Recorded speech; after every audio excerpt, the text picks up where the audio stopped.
In the heart of the Middle Ages, when faith was the foundation of nations and religious unity safeguarded social order, there arose an institution that, even today, remains the subject of controversy and misunderstanding: the Inquisition. Far from being merely the caricature of cruelty so often painted by its enemies, the Inquisition was born in the 12th century as a response to heresies that threatened to erode Christendom. The Cathars, for example, in southern France, denied the sacraments, despised the cross of Christ, and spread doctrines that undermined the dignity of life. For the medieval mind, heresy was not merely a religious error, it was a crime against the very fabric of the community, for faith and civil order were inseparable. It was in this context that Pope Gregory IX, in 1231, officially established the Medieval Inquisition, entrusting much of it to the Dominican order. Preachers like Saint Dominic of Guzmán and later Saint Peter Martyr, who sought conversion through the word before any punishment. Unlike mob justice, driven by vengeance and chaos, the Inquisition offered rules, records, advocates, and even the possibility of appealing to Rome, guarantees unthinkable in secular courts of the time. The medieval Inquisition was focused mainly in France, Germany, and Italy, combating movements such as the Cathars and Waldensians. Figures such as Saint Raymond of Peñafort, a great Dominican jurist, helped structure its procedures, always seeking to unite justice with mercy. In the 15th century, under a new context, the Spanish Inquisition was born. Established in 1478 by the Catholic monarchs, Ferdinand and Isabella, and approved by Pope Sixtus IV, its purpose was to preserve the unity of faith in a Spain recently reconquered after centuries of Muslim domination. Here we meet Tomás de Torquemada, its first Grand Inquisitor, a figure remembered for rigor, though many inquisitors aim more to restrain mob violence than to unleash it. Historians such as Henry Kamen and Juan Antonio Llorente, the latter once secretary of the Spanish Inquisition itself, estimate that over more than 350 years, it resulted in some 3,000 to 5,000 executions, far fewer than later propaganda would claim.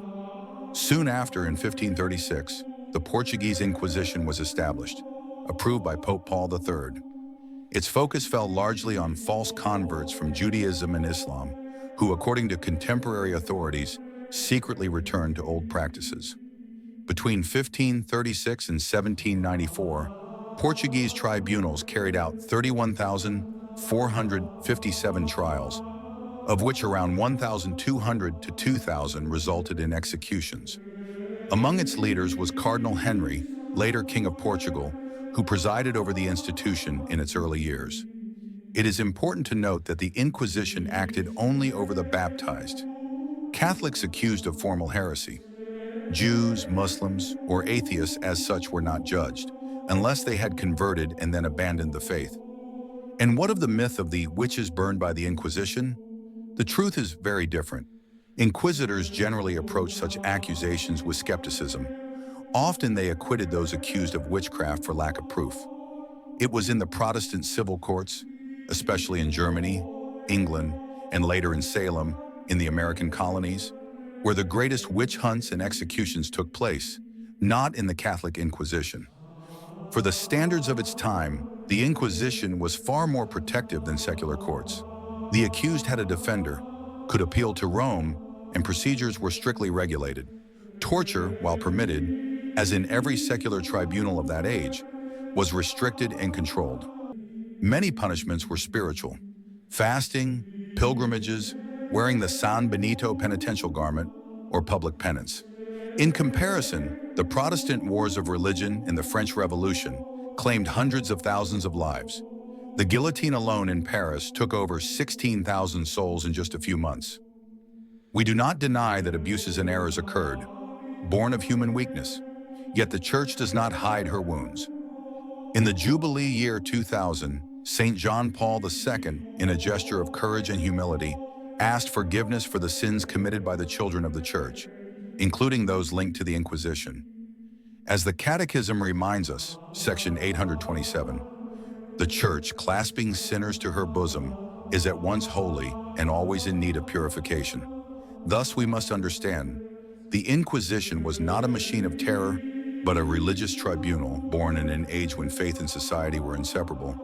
and whose primary goal was to recover the heretic, not to destroy him. St. John Paul II reminds us, the acknowledgement of historical errors, even of members of the Church, is an act of courage and truth, and does not diminish the holiness of the Church, but rather illuminates it. When seen in the light of truth, the Inquisition does not present us only with shadows, but also with lessons of mercy, justice, and zeal for the faith. For despite the failings of her children, the Church has never ceased to be led by the Holy Spirit, faithful to Christ's promise. The Spirit will guide you into all truth. John 16:13. And thus, through the centuries, the light of Christ has never ceased to shine in his bride, the Church. Subscribe and discover the beauty of the Catholic faith.